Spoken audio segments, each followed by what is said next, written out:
সুপ্রিয় দর্শক, এই মুহূর্তের সবথেকে বড় খবর। দর্শক, আরজি কর কাণ্ডে মহিলা চিকিৎসকের মৃত্যুর ঘটনায় যখন রাজ্য রাজনীতি একেবারে তোলপাড়, গোটা দেশ জুড়ে উঠেছে নিন্দার ঝড়। ন্যায় বিচারের দাবিতে এখনও কর্মবিরতি পালন করছে জুনিয়র চিকিৎসকরা, যে দ্রুত জাস্টিস চাই, দ্রুত বিচার চাই। এই আবহে রাত জেগে আন্দোলন করছে রাজ্যবাসী এবং সকলেই কিন্তু তাকিয়ে রয়েছে এখন সুপ্রিম কোর্টের দিকে।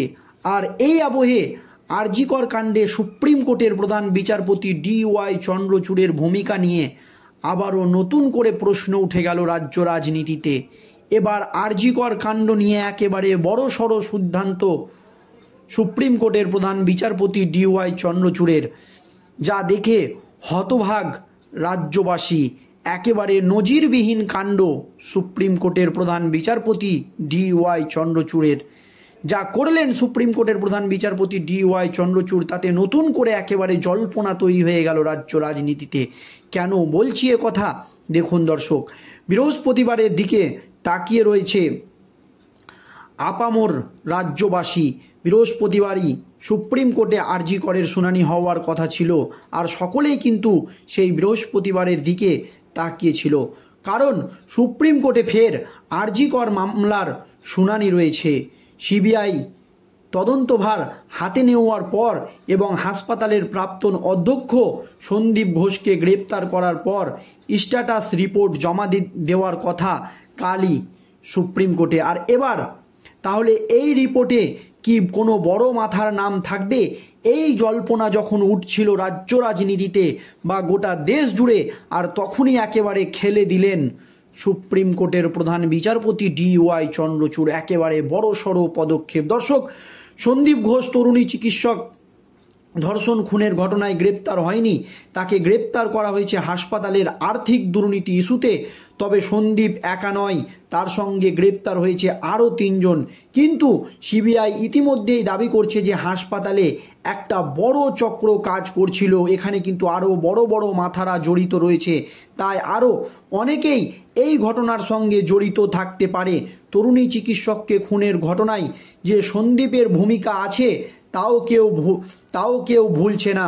অতএব বৃহস্পতিবার CBI এর রিপোর্টে আরও অনেক কিছু তথ্য সামনে আসার কথা ছিল, আর এই তথ্য কিন্তু সুপ্রিম কোর্টের প্রধান বিচারপতি DY চন্দ্রচূড়ের হাতে দেওয়ার কথা ছিল। আর তখনই একেবারে সুপ্রিম কোর্টের প্রধান বিচারপতি DY চন্দ্রচূড়ের সিদ্ধান্ত বদল। দর্শক, কি হয়েছে? আরজি করের প্রাক্তন অধ্যক্ষ 8 দিনের হেফাজত পেয়েছে CBI। তারা জানিয়েছে তাকে টানা জেরা করার প্রয়োজন রয়েছে। পাশাপাশি আরও যে 3 জনকে গ্রেপ্তার করেছে তাদের 8 দিনের মধ্যে হেফাজত, তাদেরও 8 দিনের মতো হেফাজত হয়েছে।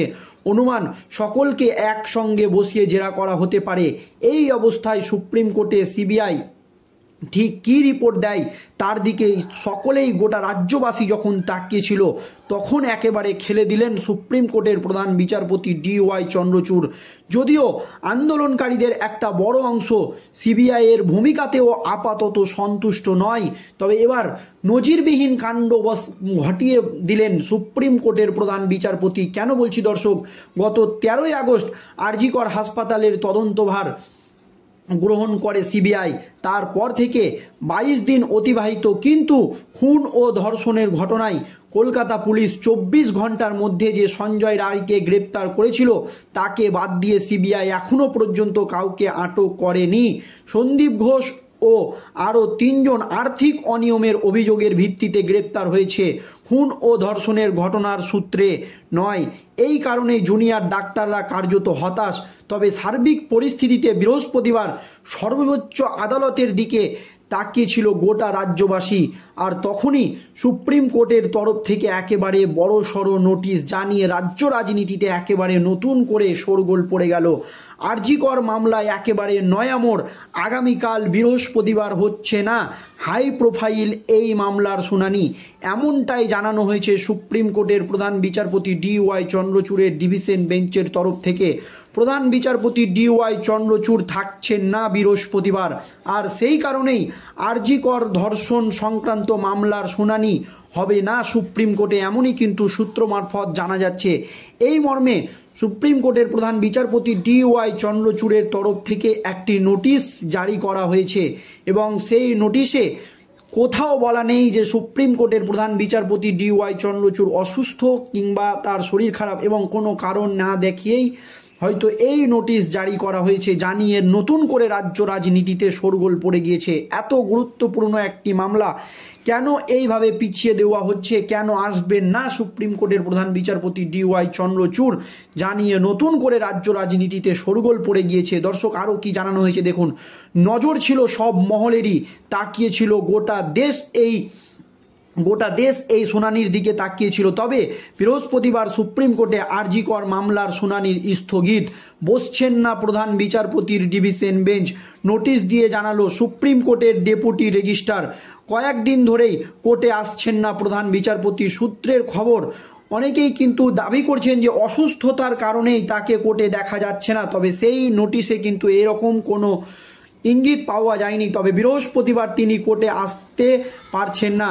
নোটিশ জারি করে ইতিমধ্যেই কথা জানানো হয়েছে সুপ্রিম কোর্টের তরফ থেকে। প্রসঙ্গত, যে সমস্ত মামলাগুলি ইতিমধ্যেই সুপ্রিম কোর্টে আংশিকভাবে শুনানি হয়েছে, সেই বিষয়ে যে বেঞ্চে শুনানি করে তারাই কিন্তু সিংহভাগ ক্ষেত্রে ধারাবাহিকতা বজায় রাখে, অর্থাৎ তার মধ্যে যদি কোনো বিচারপতি উপস্থিত না থাকেন তাহলে সংশ্লিষ্ট দিনে শুনানি হয় না, অন্য তারিখে হয়। তাহলে কেন এইভাবেই তাহলে কিন্তু এই আরজি কর কাণ্ডের মতো এত গুরুত্বপূর্ণ একটি মামলা আবারও কিন্তু সুপ্রিম কোর্টে পিছিয়ে গেল, জানিয়ে কিন্তু দর্শক আবারও রাজ্য রাজনীতিতে নতুন করে প্রশ্ন উঠতে শুরু করেছে সুপ্রিম কোর্টের ভূমিকা নিয়ে। দর্শক, আপনারা জানেন রাজ্য সরকারের বিরুদ্ধে একাধিক ইস্যুতে কলকাতা হাইকোর্টের প্রধান বিচারপতি TS শিবাজ্ঞানাম থেকে শুরু করে বিচারপতি অমৃতা সিনহা, এমনকি প্রাক্তন বিচারপতি অভিজিৎ গঙ্গোপাধ্যায় কঠোর পদক্ষেপ নিয়েছেন। তবে রাজ্য সরকার প্রতিটি মামলা নিয়েই